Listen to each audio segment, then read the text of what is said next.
아멘. 오늘 말씀의 제목은 교만한 권세를 심판하시는 하나님입니다. 오늘 본문은 이 바벨론의 경고로 시작하고 있습니다. 여기에 나오는 이 경고라는 말은 히브리어로 이 마사라고 하는데 그 뜻은 짐, 곧 무거운 말씀이란 뜻을 가지고 있습니다. 이사야 선지자는 이 바벨론의 영광을 노래하지 않고 하나님께서 이 바벨론에 내리실 심판의 무게를 선포하고 있습니다. 처음 이 바벨론은 북이스라엘을 멸망시켰던 이 아수르보다 작은 이 변방의 나라에 불과했지만 나중에는 이 강대국 아수르를 정복하고 이 고대 근동 세계를 지배하는 최고의 제국이 되었습니다. 그래서 이사야는 이 바벨론을 하나님의 백성을 사로잡고 그리고 이 예루살렘의 을 무너뜨릴 세력 그리고 마침내 하나님의 심판을 받을 교만한 나라로 바라보고 있는 것입니다. 하나님께서는 오늘 본문 2절에 민둥산 위에 기치를 세우고 먼 나라에서 군대를 부르시고 있습니다. 본문 3절에서는 내가 나의 거룩히 구별한 자를 명하고 라는 말씀을 하시고 있는데 그 군대는 이제 도덕적으로 흠없는 사람들이라는 뜻이 아닙니다. 그들은 이 하나님의 뜻을 위하여 이 하나님께서 이 당신의 심판을 이루는 도구로 구별하여 사용하신다라는 뜻입니다. 우리가 살고 있는 이 인간의 역사는 강한 나라들이 이제 야망만으로 움직이지 않습니다.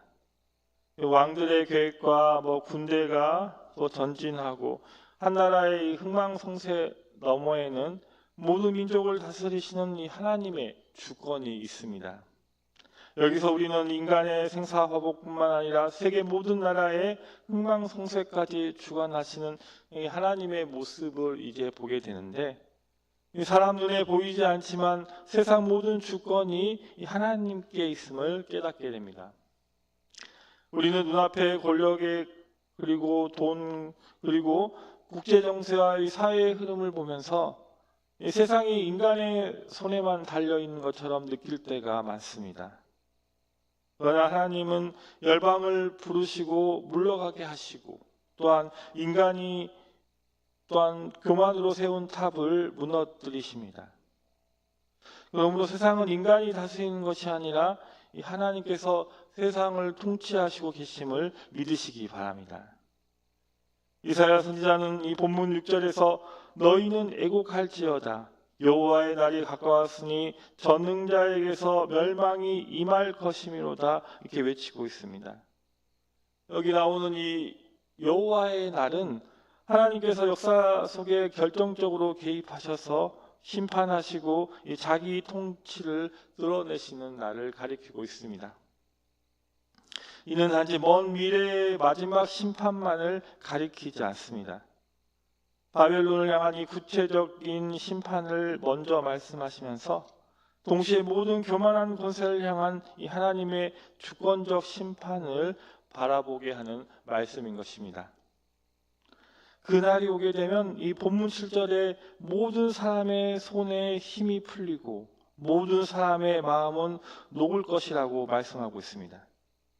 사람들이 의지하던 힘과 재물과 전략은 이 하나님의 심판 앞에서 피난처가 되지 못하기 때문입니다. 오늘 본문 10절 말씀을 보면 하늘의 별들과 별 무리가 그 빛을 내지 아니하며 해가 돋아도 어두우며 달이 그 빛을 비추지 아니할 것이로다 말씀하고 있습니다. 해와 달과 별들이 빛을 잃을 정도로 이 그날의 두려움을 말하고 있는 것입니다. 이것은 단순히 천문현상을 설명하려고 하는 말이 아니라 인간이 당연하게 여기던 이 세계의 질서가 이 하나님 앞에서 흔들릴 만큼 심판이 철저하게 이루어진다라는 말씀입니다. 우리는 하나님의 심판을 사실 너무나 불편한 주제로 여기게 됩니다. 그래서 이 하나님의 심판이 나오면 빨리 이제 피하고 싶어 합니다. 그러나 심판이 없다면 악으로 인하여 고통받는 이들의 눈물은 누구에게도 바로 잡히지 못하게 되는 것입니다. 하나님께서 교만과 잔혹함 그리고 탐욕과 폭력을 심판하신다라는 사실은 억눌린 자에게는 바로 소망이 되는 것입니다. 동시에 하나님의 심판이 주는 교훈은 그것은 우리 자신을 돌아보게 하는 경고인 것입니다. 우리는 다른 이들의 악한 것만 말하기 이전에 내 안에 있는 교만과 무감각함 그리고 정당화된 욕망을 이 하나님 앞에 내려놓아야 하는 것입니다. 하나님께서는 본문 11절에 내가 세상의 악과 악인의 죄를 벌하며 교만한 자의 오만을 끊으며 강포한 자의 거만을 낮출 것이라 라고 말씀하고 있습니다. 이 바벨론의 죄는 단순히 이 강한 나라였다는 것에 있지 않습니다. 이 바벨론은 자신을 절대화하고 이 또한 다른 민족을 짓밟으며 그리고 힘을 정의처럼 여기고 자기 영광을 하나님보다 높인 데 있는 것입니다. 하나님은 인간의 재능과 문명을 미워하지 않으시지만 그것이 하나님을 대적하고 이웃을 해치는 우상이 될 때 반드시 그 죄를 물으시게 되는 것입니다. 오늘 보면 12절에서는 이 심판의 날에는 내가 사람을 순금보다 희소하게 하며 인생을 오빌의 금보다 희귀하게 하리오다 말씀하고 있습니다. 이 전쟁과 이 제국의 이 탐욕은 언제나 사람의 생명을 숫자로 바꾸고 약한 이들의 삶을 쉽게 희생시키는 것입니다. 그러나 하나님께서는 생명을 가볍게 여기는 세상의 폭력을 결코 가볍게 여기지 않으십니다. 본문 15절과 16절을 보면 자녀들이 눈앞에서 부서지고 집이 노략당하는 본문의 이 참악한 장면은 바로 죄가 낳는 파괴가 얼마나 잔인한지를 숨기지 않으시는 것입니다. 우리는 이 말씀 앞에서 또한 이 하나님을 심판의 도구로 이용해서 누군가를 정죄하려 해서는 안 된다라는 것입니다. 하나님의 심판은 우리의 분노를 정당화하는 무기가 아닙니다. 오히려 모든 사람의 마음을 살피시는 이 하나님 앞에서 자신을 낮추게 하시는 말씀입니다. 오직 의로운 심판자는 이 하나님이시고 그리고 우리의 심판을 말할 때에도 눈물과 회개의 마음으로 우리는 말해야 하는 것입니다.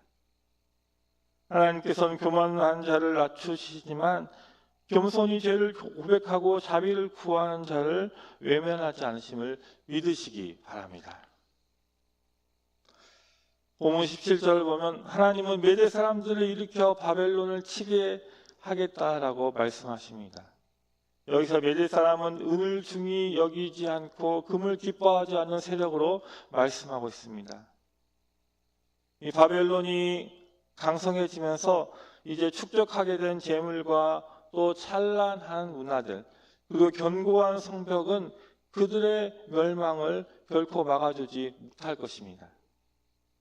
사람이 가장 믿는 것이 재물일 때 하나님은 그 재물이 구원자가 될 수 없음을 만방에 드러내십니다. 은과 금은 그 자체로 악한 것이 아닙니다. 문제는 재물이 하나님의 자리를 차지할 때에 생기는 것입니다. 돈으로 안전을 사고 또한 영향력으로 모든 문제를 해결할 수 있다라고 믿으며 더 많은 소유가 이 삶의 최종 의미가 된다고 여길 때 결국 재물은 우상이 되는 것입니다. 바벨론은 풍요를 가졌지만 이 하나님의 심판 앞에서 아무것도 지켜내지 못한 안타까운 나라가 된 것입니다. 우리 역시 재물을 지혜롭게 관리하고 또한 필요한 책임을 감당해야 합니다. 그러나 재물은 결코 영혼의 피난처가 될 수 없습니다. 우리가 병상 앞에서 죽음 앞에서 양심의 죄책감 앞에서 관계가 무너진 자리에서 돈이 줄 수 없는 것이 있습니다.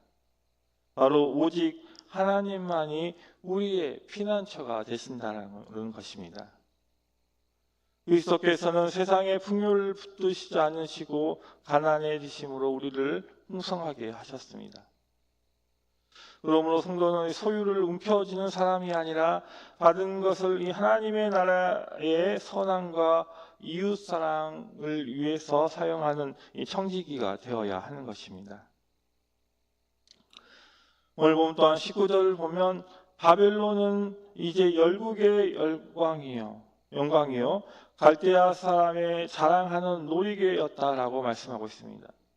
그러나 하나님께서는 그것을 소돔과 고모라처럼 무너뜨리실 것을 선언하십니다. 한때 사람들은 분명히 이 바벨론을 영원할 것처럼 보았을 것입니다. 높은 성벽을 가졌고 부요한 또한 시장을 가졌고 화려한 궁전이 있고 강한 군대가 있으니 그 바벨론의 영광을 증명하는 듯 했습니다. 하지만 하나님께서 그것을 심판하시면 사람이 살지 않는 폐허가 되고 들짐승과 이 바다의 짐승이 머무는 이 자리가 되는 것입니다. 이사야는 이 세상의 영광이 얼마나 더던지를 우리에게 보여주고 있습니다. 사람은 분명히 자기 손으로 이 쌓은 것을 오래 남기고 싶어 합니다. 그러나 하나님 없이 세운 영광은 결국 사라질 이름과 무너질 건물에 불과한 것입니다. 역사는 이 바벨론의 멸망을 통해서 아무리 강한 제국도 이 하나님의 자리를 대신할 수 없음을 우리에게 말씀해 주고 있습니다. 오늘 이 바벨론에 대한 말씀은 심판의 무서움을 주는 말씀이 아닙니다. 하나님께서 이 교만한 권세를 무너뜨리시는 까닭은 바로 이 악의 질서가 영원하지 않음을 드러내시고 자기 백성에게 참된 소망을 주시기 위함입니다. 그러므로 우리는 이 사라질 이 바벨론의 영광을 부러워하지 말아야 합니다. 세상의 성공과 풍요를 누릴 수는 있어도 그것을 삶의 주인으로 삼지 말고 의와 사랑과 진실을 위해 사용해야 하는 것입니다. 그리고 여호와의 날을 기억하는 사람은 절대 공포에 갇히지 않습니다.